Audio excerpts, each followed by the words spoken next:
latest initiative by the Southeast governors and members of the National Assembly to meet with President Bola Tinubu to discuss the release of Mazi Nnamdi Kanu, the incarcerated leader of the indigenous people of Biafra, has elicited a wide range of opinions. Kanu has been a source of dispute in Nigeria's political sector. Some regard him as a symbol of their quest for self-determination, while others see him as a threat to national unity. Meanwhile, Ohaneze Ndibo, the Apex Igbo Socio-Cultural Organization, Olisa Agbokuba, a former president of the Nigerian Bar Association, and Ikoro Ndibo, among other groups, have welcomed the move as a step toward finding a political solution to the impasse. While spokesman for the Northern Elders Forum, Abdul Aziz Suleiman, kicked against the proposal.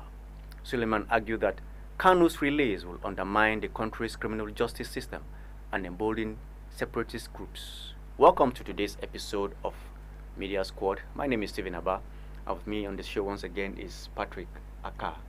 Patrick Aka, you're welcome to the show. Thank you very much, Stephen. We need to do this quickly because time is not on our side. Yeah. Meanwhile, you are looking very good. Thank you very much, Stephen. Okay, what do you think could be responsible for this agitation right now concerning the release for Nnamdi Kanu? Yeah, thank you very much, Stephen, once again for having me on the show.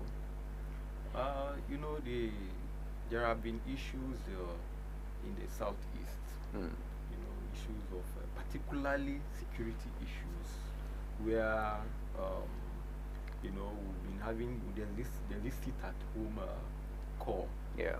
Every Monday in the southeast, where almost a lot of persons were surprised at the compliance of the level, because most of the times when you move around the southeast on those days, you find streets completely. In fact, most of the cities become ghost towns on those days. And I could recall the Catholic Bishop of Sokoto Diocese, Bishop Matthew Hassan Kuka, once said that that anybody that can command such following is worth negotiating with. And Bishop Kuka once said again that there is in fact to him, that no Nigerian politician can, without financial inducement, mobilize that kind of crowd, That kind of behind him, or followership, Yeah. behind him or her, Yeah. and people believing in him or her, and whatever he or she is coming up with. That for that kind of man to command that kind of followership, for people to listen to him, that large number, that such a person is somebody that is worth negotiating with. And then so the insecurity that Nnamdi Kanu's continued incarceration has created within the southeast, and particularly this sit at home, it has to a very large extent undermined the southeastern economy. Because I have a lot of friends, even here in Makurdi, I have a lot of friends that when you meet them for one or two things, they will tell you that, oh man, I couldn't get this thing today. Why? Because of sit at home in the southeast. That their goods could not get here, cars could not move, markets did not open, and all of that in the southeast. So it's affecting the economy of the southeast, and of course Nigeria at large. Because some other persons have said, even people who come from neighboring countries, Cameroon and all that, to buy goods from Onitsha, Aba, and some of the major markets in the southeast, they're also encountering some of these difficulties. And it's taking its toll on the economy of the southeast, and by extension, the economy of the nation. That is why these southeastern leaders, to me, I feel they've woken up from their slumber. Because this is coming late. This is what they would have done right from the very beginning. Although there are quite a number of them that spoke during the last administration, during the administration of President Muhammadu Buhari, that came up, that discussed with him to see how these things can be resolved out of court. How Nnamdi Kanu can be granted immediate an unconditional release. Yeah. Although maybe yes, they said there were going to be some terms, some conditions that Nnamdi Kanu must abide by. You know, he must sign certain undertakings and all that before he can be released. You know, but the then president, it appears as if he wasn't keen about you know, the political solution to the, you know, to the deadlock. He was more interested in punishing the young man, so to speak. Yeah. You know, he was more interested in, you know, the issue being resolved legally and in court. You know, but presently at the moment, most of the leaders have just realized, good thing they have woken up from their slumber, and they are mounting pressure on you know, the current president Bola Ahmed Tinubu to see how Nnamdi Kanu can be released, so that some of the issues, particularly that have security you know, implications, can be addressed in the southeast. Okay, now Abdulaziz just said that by the time he's released, his release will undermine the nation's what we stands for. Sorry, what the nation stands for. For example, we are not supposed to be divisible constitutionally and the rest of them. But I kept asking this question: what is the difference between what is happening in the southeast and what is happening in the northeast and northwest? Is it because these people are not coming out early to say we want to separate from Nigeria? Because a point will come, you begin to think Nigeria is at war because of the kind of things that happen in the northeast, in the southeast, and of course in the northwest. So what are the differences? Why can't we do the same thing we are doing in the southeast, in the northeast and northwest? Now, Stephen, you see, this is one sentiment that is rife in the north, and it shouldn't be so. Okay. Because, yes, Nnamdi Kanu is challenging Nigeria's sovereignty. Yeah. No doubt. Boko Haram, the terror, the what you call them, bandits, you call them Fulani militia, whatever you call them, they are also challenging the sovereignty of Nigeria as a nation. Because by the time you begin to set up, collect tax, you know, force people to, you know, you begin to hang your flags and things like that, what are you doing? Automatically you have challenged the sovereignty of the Nigerian state. You understand? So if Boko Haram have done that, and some of these other insurgents in the north, northeast, northwest, if they are doing that, then they have done even worse than what Nnamdi Kanu did. Because to me, self-determination is a right recognized by the United Nations. So if a man is calling for self-determination, I don't see it as a thing that should be demonized as we are doing in this country. Of course, there are issues that must have led to that. Some of those issues, are they being addressed? Marginalization of the southeast and all that, and even the way things are being done. Because I could recall when what's his name, the senator from Abia, former deputy governor of Abia State, the senator representing Abia South Senatorial District, distinguished Senator Yindaya Baribe, when he once said that why are we one when security agents are going after unknown gunmen in the southeast? Security agents are not going after known gunmen in the north. Now, what does he mean by known gunmen?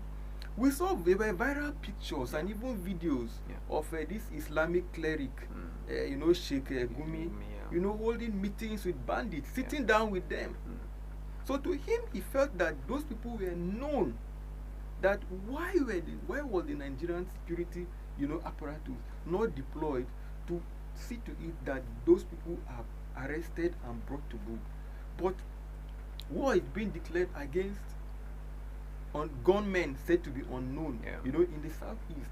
You know, and I get back to the Catholic Bishop of Sokoto Diocese, you know, Bishop Matthew Kuka, who once said that we have a nation where there are two laws for two different sets of people.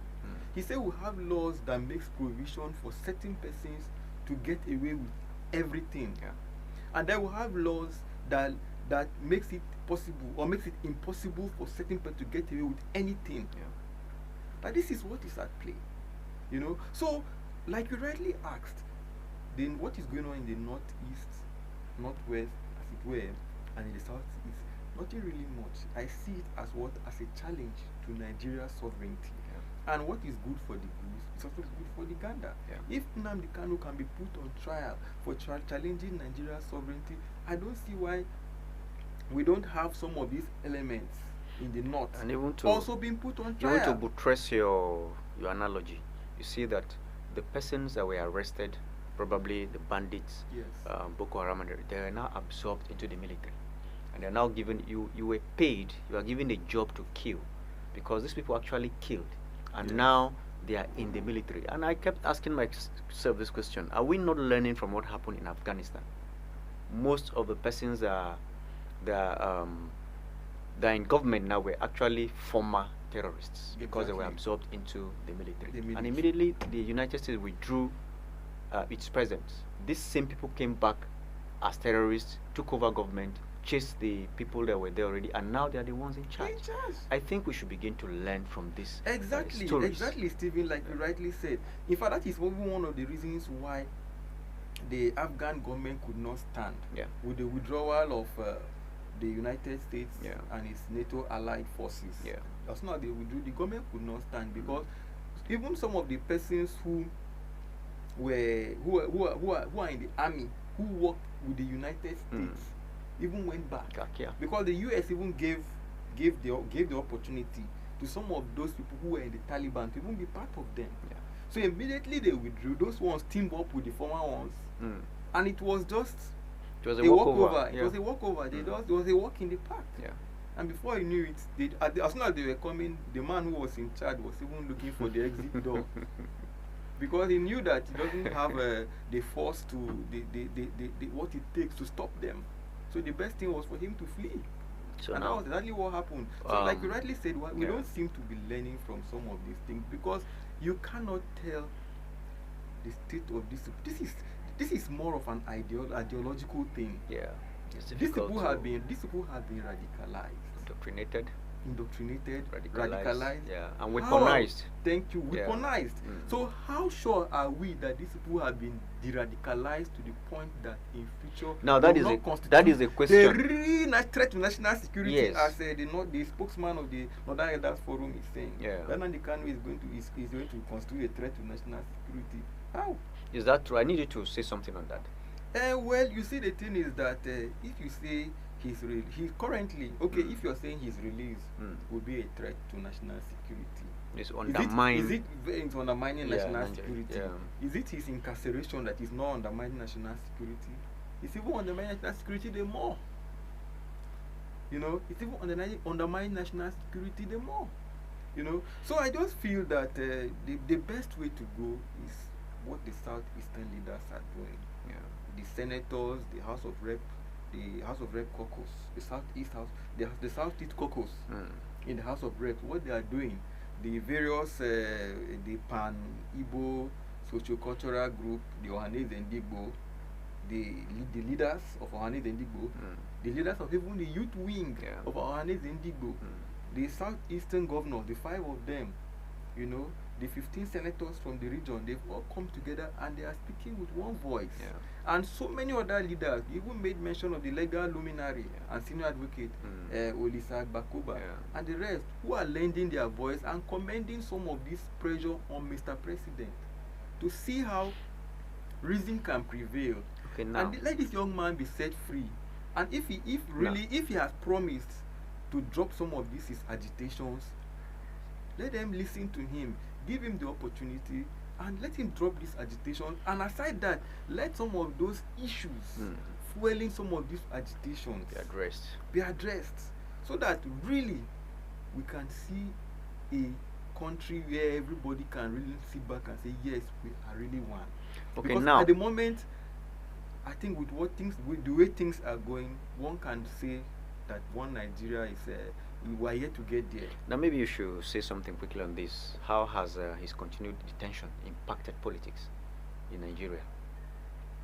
And yes, it has impacted politics, particularly in the Yeah, you know, you in spoke the earlier part, about the economic aspect earlier, so yes, you may not need to say anything about that. particularly in the southeast, Okay. because some politicians felt that since the man is very popular among the people, Yeah.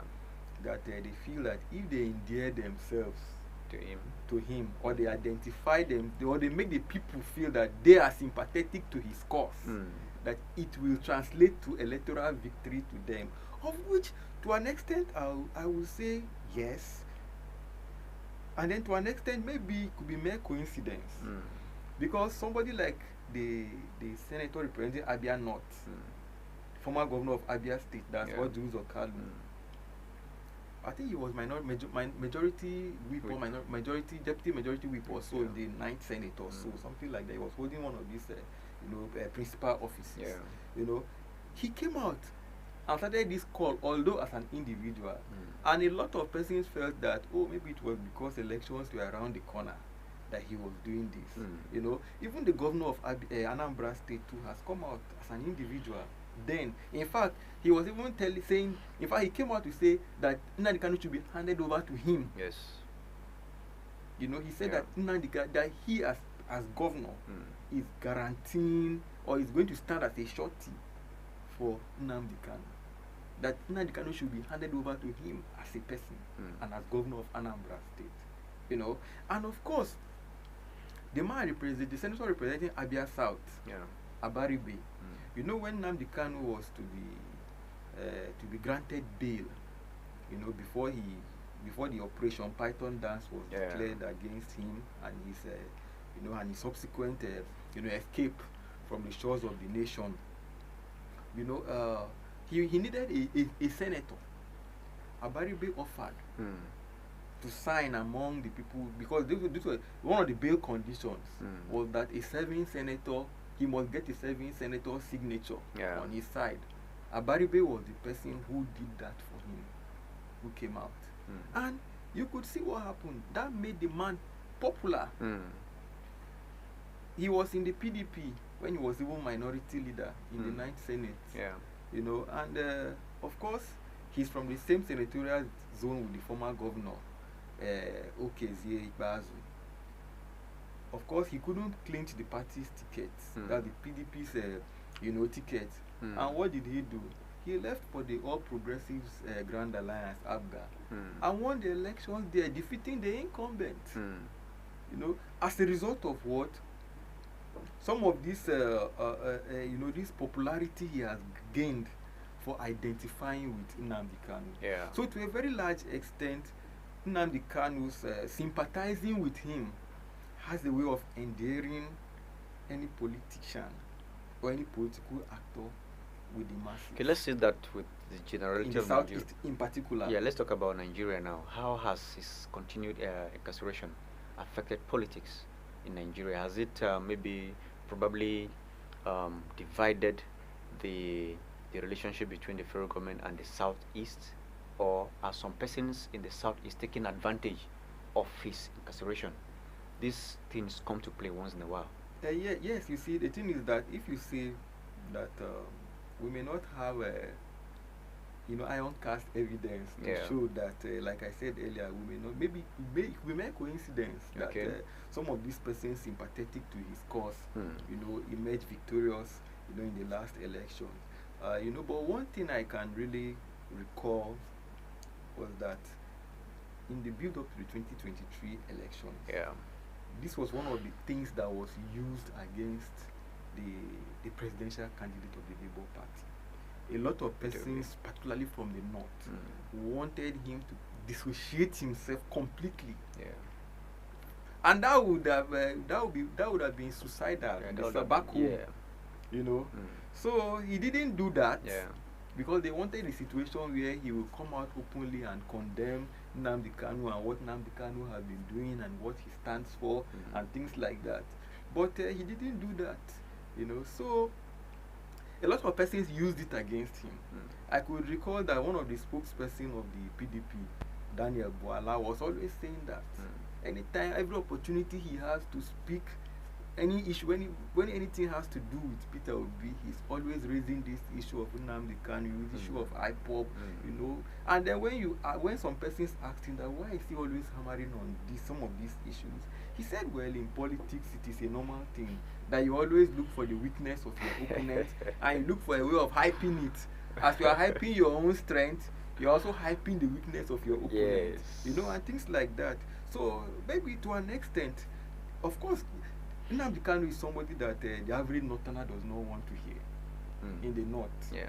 You understand? Whatever he stands for is one thing that the North dreads a lot. Yeah. And anybody seen to be sympathetic to him will certainly be an unpopular person in the North. You know, so to an extent, I think I would want to say that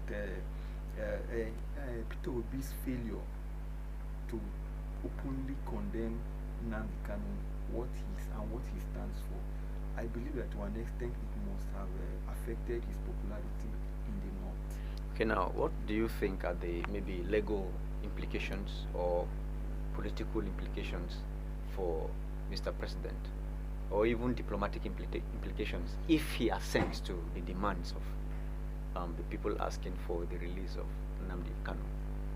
Well, to me, I don't really see much diplomatic implications per se, and even the legal, because there, of course, like I always tell people that every problem you see on the face of this earth, it has two solutions: a legal solution and a political solution.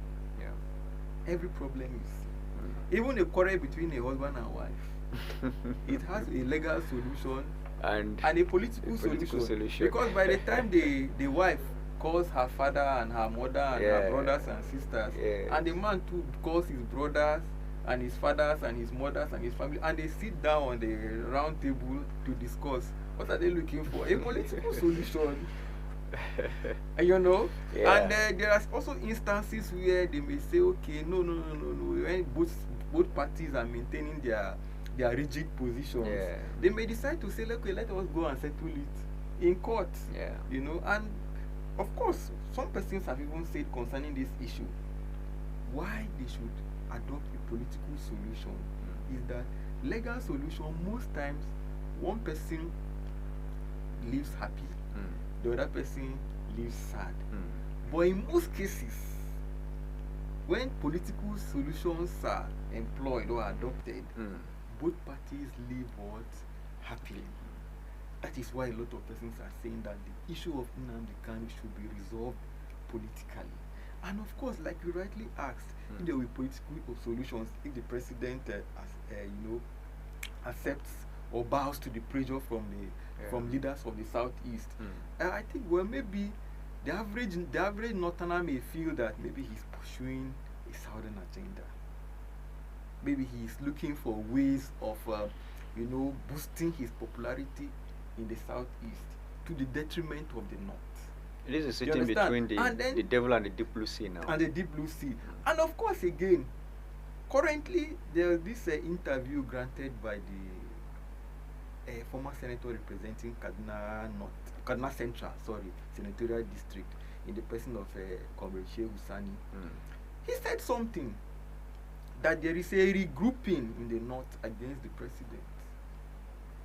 That the North, and that he is calling them that in the interest of national unity, that should be shelved. He said that there is a regrouping across party lines, across so many ethnic lines and all that. They are trying to see how they can stop the president from being re-elected in 2027. But he is saying that throughout the 8 years, to him, as a person, Shehu Sani, he said that throughout the 8 years of President Muhammadu Buhari, that there was no significant challenge from the South. No Southerner came out to significantly challenge his 8-year presidency. That in the interest of national unity and cohesion, in his opinion, that idea, those moves should be shelved. So this kind of thing may fuel such if really there's a thing like that. But I feel like a thing like that may just be in existence or may be happening because a man like Shehu Sani will not just come out to speak if he does not have evidence. Can you remember the issue concerning Kensarowiwa Yes. during the Abacha regime? Regime, yes. Are you seeing any correlation between this and that? Yes, there could be. There is to the extent that this has to do with pursuing an agenda of one's people. Self-actualization. Yes, so to speak. Yeah. This has to do with pursuing, protecting the sectional, or let me say regional interest or tribal interest of a particular group, Yeah. to the detriment or perceived detriment The of rest of some other group. Nigerians, yeah. Because you see, anything, and this thing seems to be like a trend, Stephen. Anytime any southerner comes up with an idea that will, that is pro-south, is being viewed with much hostility from the north. Look at the issue of Kensarowiwa. Yeah. What was Karawiwa simply demanding? Just justice, control. resource control, Yeah. justice for the Ogoni people. Ogoni people, yeah. Going by the suffering they were suffering, environmental degradation all over the place, aquatic life being destroyed. The people in that place cannot engage in in agricultural activities and all of that. Why they are the goose laying the golden egg, and almost nothing was getting back to them. So how do we reverse this situation? But what happened? Particularly some other persons that are not from that region viewed it differently, and all that. And this has always been like a trend. Anytime you come up with anything, okay, look at when the late governor of Ondo State was pursuing the setting up of the Western Nigeria Security Network, popularly called Amotekun. One young man, the secretary of Meatia Lakauta, what was that his name? Somebody, Hassan Sali, came out to say that if the Yorubas don't drop that idea, that is going to cost them the presidency in 2023. Just imagine. People are thinking of how to secure their environment, how to provide security that the federal government has failed to provide. And then you are telling them that the act is capable of undermining their chances of gaining the presidency. I don't think those things should happen. Okay, even the then Attorney General of the Federation and Minister of Justice, Malami, who came out to say that Amotekun was unconstitutional. But looking at seeing the resolve of the entire Southwesterners to see that thing comes to stay across party lines. I really commend the Southwesterners for coming out and speaking in one voice across party lines. You could see elders, stalwarts of the APC, of the PDP, of the ADP, of the SDP, the Alliance for Democracy, AD, all coming out, all on the same page. And what happened? The same Malami came out and said he was misquoted. I don't know what he really meant by he spoke because English. It was very clear. He spoke English. It was very, very clear. It was in black and white, and there were tapes. All right, Patrick. There were videos. There were viral videos showing him when he said that it was unconstitutional. But how can somebody misquote you in a video that you yourself are We're watching? due for a break now. Please, we're due for a break. You can join us on our social media handle and please participate. We want to see your comments and your questions, your participation. As we come back from this break, please stay with us. Don't go back.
Welcome back. If you're just joining us, this is Media Squad on Bino Television. The 2024 UK election was historic in that 6 Nigerians were elected to parliament, reflecting the expanding diversity and representation in British politics.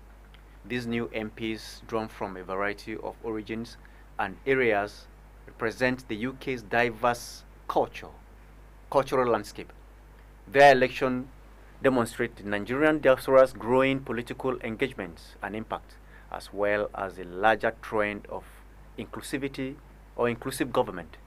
These milestones not only benefit the UK legislature body, but it also inspires future generations of ethnic minorities to actively participate in the political process, resulting in a more representative and egalitarian society. You may need to have the names of these great Nigerians who made the parliament. You have Chi Onwora, Kemi Bandenok, Kate Osamo, Florence Eshalomi, and Taiwo Owatemi, and Dayo Alaba. These individuals have made significant strides in their political careers and represent a wide range of constituencies across the UK. The election reflects the growing influence of the Nigerian diaspora in the UK and the importance of diversity in governance. Patrick, this is very interesting. Yes. We have 6 Nigerians as members of parliament in the UK. So what factors could have contributed to this successful selection or election of the 6 Nigerians in the parliament? Yeah, Stephen, basically when you find situations like this, you should know that most of the things we use in electing leaders have not been used in those kind of climes. Yeah. Because here, talk about religion, talk about region, talk about tribe, talk about so many things that don't matter at all.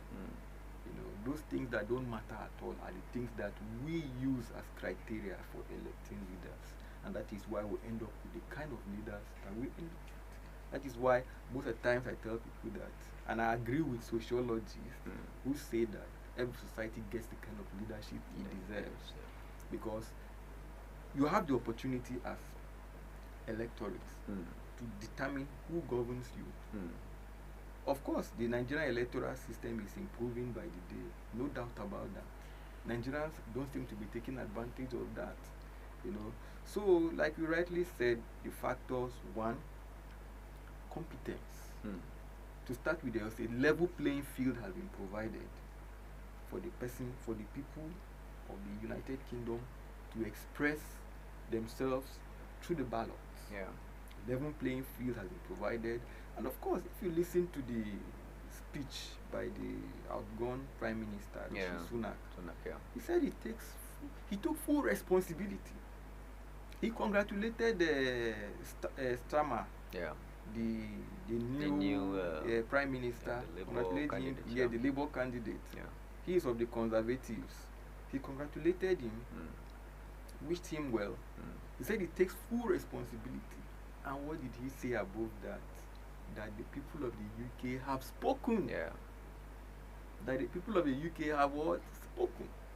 And as soon as I listened to Rishi Sunak, I asked myself that when are we going to have this kind of politicians in this country? When are we going to have those kind of politicians? And then we too, as electorates, when are we going to identify such persons and elect them into office? Because it doesn't just begin and end with we having a right. Those good people are in Nigeria. Those good people contest. But what do? We prefer collecting handouts and peanuts from these politicians, and then we elect them and then expect them to repent overnight. To do magic. No, it doesn't work that way. So I just hope that Nigerians are watching these kind of things. How persons, of course, these same people you are seeing, Badenoch, Kemi Badenoch, I think she's just 32 or so. Most of them are very young people. Bayo Alaba too. Even they have a 22-year-old. good. in the You as member understand? of parliament. I think the oldest should be Chionwura, who won representing Newcastle Central West. Badenoch is supposed to represent, I think, Walden also.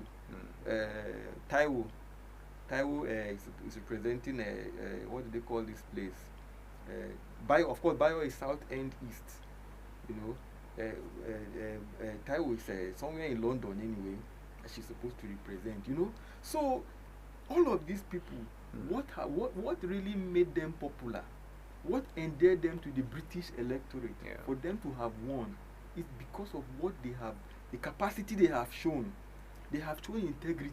And of course, the society values that. Yeah. And the society is interested in what they are going into office to do. In fact, even Strama made mention of it, talking about public service delivery. Yeah. One of the terms he used in his inaugural speech, he used that term over 5 times. Public service delivery.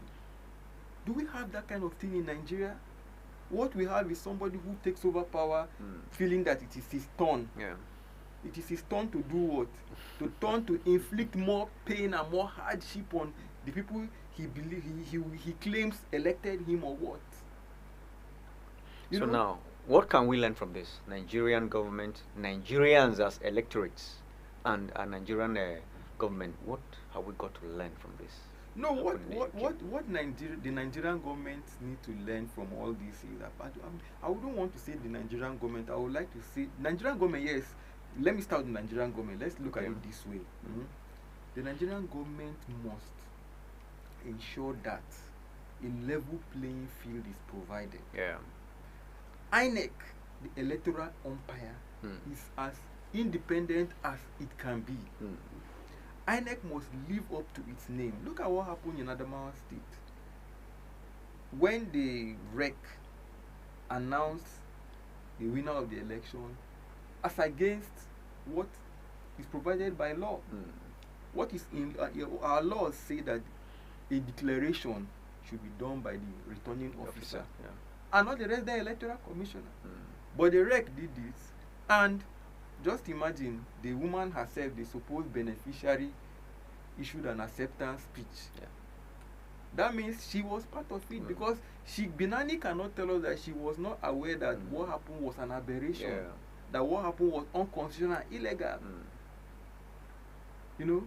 So, okay, now, even when petitions were written against that REC, what did the chairman of INEC say? He said that his hands are tied, that the REC is an employee of the president. That it is the president that will take action against the REC. This does not show independence in any way. Yes, I think that is even wrong, because we have the law that is supposed to, for example, you can't say because a policeman committed a crime against the citizen, the federal government is his employer. So the federal government, I think there is a law already stipulated to punish that policeman. That is why this Police Service Commission is in existence. So there wasn't need for that. There should be a law to punish any REC officer, sorry, INEC officer. I think maybe the INEC chairman was just passing the buck. Because actually, Stephen, if you look very well, to an extent the man had a point. But these are the issues that we need to address. That is why you talked about government. That's why I'm saying that government must be deliberate about this. Government must come out to say, let us give INEC the independence it needs. Let the president not have a hand in determining who becomes INEC chairman or resident electoral commissioner or national commissioner of INEC or anybody at all. Recall that these issues have been coming up when people are being nominated into INEC or as RECs or as whatever, and people write petitions. Say, these people, we know these people. For you to be in INEC, you must be somebody, you must be like Caesar's wife. You must be spotless. You must be somebody that has no track record of identifying with any political party. Look at this woman that was made she's now in the NDDC, the board of the NDDC, who was assistant to the president, Loretta Onoche, who was SA social media to the former president. A woman who, if you look at her most googled picture, if you go online, most googled picture of Loretta Loretta Onoche Onoche, is yeah. a picture of she wearing an APC, Yeah. an attire boldly Mm, APC mm. with former President Muhammadu Buhari, you know, picture on the apparel. You know, that is the kind of person that you want to put in INEC. Now, if that woman, if not for public outcry and Yeah. outrage, which at the end of the day, I think reason prevailed, Mm. the Senate had to step down that nomination. And then she was given something, she's now in NDDC. Yeah. You know, if you want to reward that woman for loyalty, for God's sake, must it be an institution like INEC? For God's sake. Because if that woman had, if that nomination has scaled through, if the Senate had confirmed her, Yeah. and that woman served in a particular state, Which will tell be me why the result of election from that state will not be questionable. Yes. That is why, to an extent, sometimes I don't blame some of these politicians who are always questioning results. It is because of things like this.